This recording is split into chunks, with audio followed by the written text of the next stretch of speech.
is Justina, and I'm a resident in Luton. I moved here around 7 years ago, and that's where my journey has started, a journey of the parent of the child with the special needs. When I realized that my daughter has a special needs, I knew that obviously whole family dynamic will change. I often felt that I would be judged by other parents. Obviously my daughter had a bit different view of world than everyone else. As the years goes by, I'm trying to help her in the best possible way. I'm constantly seeking knowledge. I'm attending courses, workshops related to autism. At first it was very difficult to actually go out and socialize with others. It was very difficult for her to adjust in the places where there was a lot of noise, where there was a lot of people. So slowly with the knowledge that I was getting, I used to find the places that I felt I won't be judged. I could get to know other parents with the children with the special needs, and with their support I got my confidence into trying new things.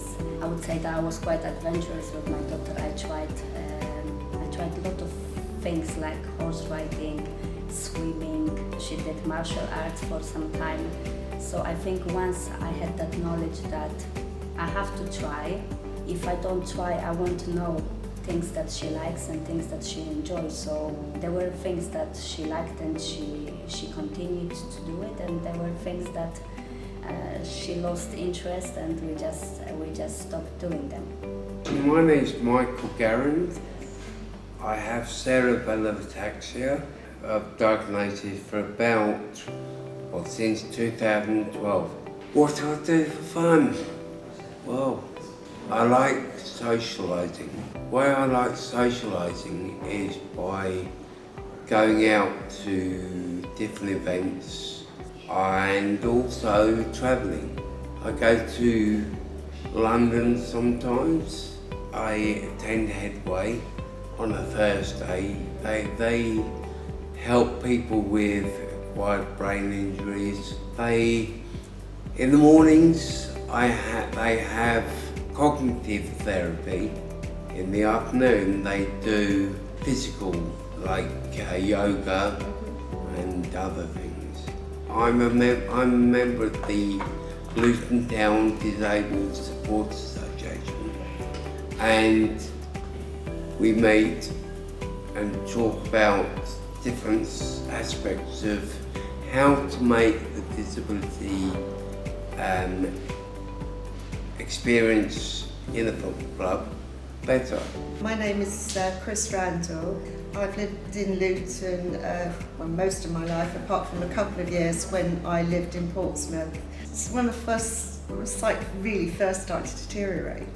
I used to get very upset about it. It was very difficult. I have friends sighted friends as well, who helped me to adjust. Simon used to take me to concerts and show me that I could still lead a normal life. I do belong to the Vision Impaired Social Club, the VIP Social Club. I did help to set that up once I wasn't able to work anymore.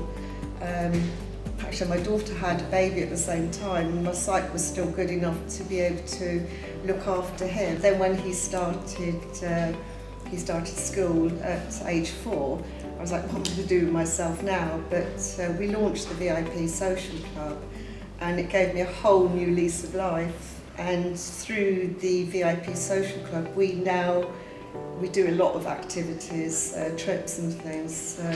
And you make your own little groups of friends there. We go to concerts, we go to all sorts of things. So I have quite a very busy social life. Yeah, I used to be an avid reader. Obviously I can't see to read books anymore, so I listen to a lot of audiobooks. And a few friends, we formed a book club. We don't just meet in the same place, so we tend to go out and about doing things. I'm Karen James. I like to do baking when I can. I obviously can't do that so much anymore. Puzzles, reading and computer games with my husband. We're into retro computer games. I run a fibromyalgia support group for Luton. I wanted to set it up because when I was diagnosed, I was lucky to find a doctor to diagnose me because it's hard to get a diagnosis. It was kind of hard because I went from someone that could do everything to someone that struggles, and I thought there must be other ladies and men, because it is men, in Luton that need that help. So I started the support group, and what I do is every week I find new research and I read it to the ladies. If they ask for anything, I'll look it up, and then we talk, we laugh, we cry, it all gets out there. Fibromyalgia is a central nervous system disorder, and what it is, it's a chronic pain condition, so your nerves are always firing, so you feel pain more. Sometimes clothes hurt on your skin, the chronic fatigue is terrible. All of my ladies say the worst thing is the brain fog and the mixing up of words. There's usually secondary conditions with it, like I have osteoarthritis everywhere, including my back. There's over 100 symptoms, so you know two people are going to feel the same. You know, you wake up in the morning and it's like every morning you wake up, it's like you've got the worst case of flu you could have, and sometimes you can't even get out of bed. My name is Mari. I'm a Luton resident. I was diagnosed with a brain movement disorder, a neurological disorder, which is tremulous dystonia, and I have hand focal dystonia, and at the moment I'm trying to raise awareness about brain movement disorders and dystonia. I think spare time has a different definition now since having this, but I do things that I enjoy. I've gone back to creative activities. A lot of the things I used to do, which was quite physical, gardening, lots of different things, knitting, those sorts of things I can no longer do. So I'm concentrating now on activities like writing, I'm doing drama, I've just finished a duologue, I'm starting a monologue course again. So I'm getting back into poetry, and I'm hoping to get some poetry published soon. Yeah, I'm just sort of being more creative, but using my experiences with this and applying it to sort of writing and poetry, that sort of thing. But I think it's a distraction, so you're focusing on something else rather than focus on how you're feeling and your condition. But it's also, it removes the barrier of isolation, and if I dare say loneliness, it took me a long time to sort of say that I was lonely because of the stigma attached to it.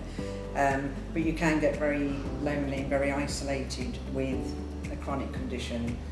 So it allows you to sort of interact with people, it's a distraction.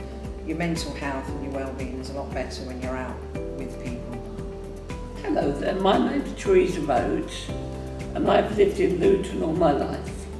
And at the moment I volunteer for Age Concern. I telephone people with visit people.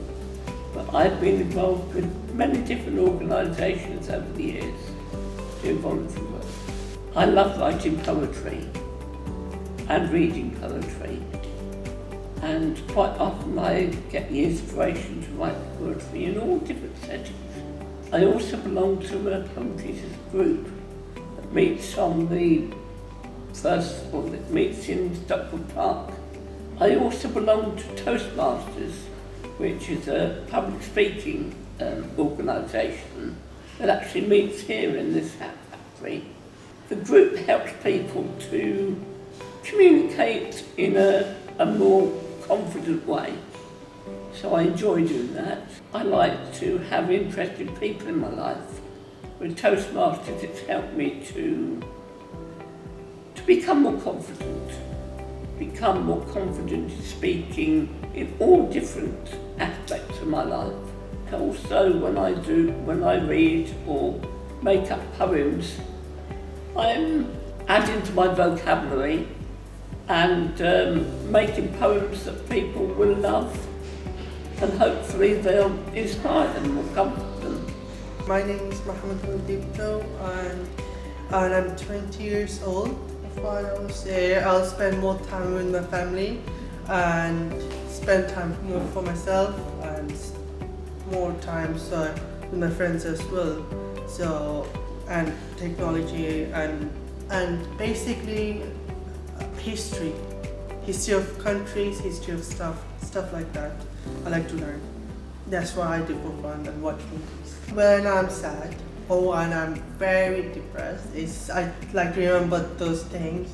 So it helps me to remember how grateful I can be, what the things I was offered, and things I can do, things I can at least give it a go, what I can't do, so that, to give positive thoughts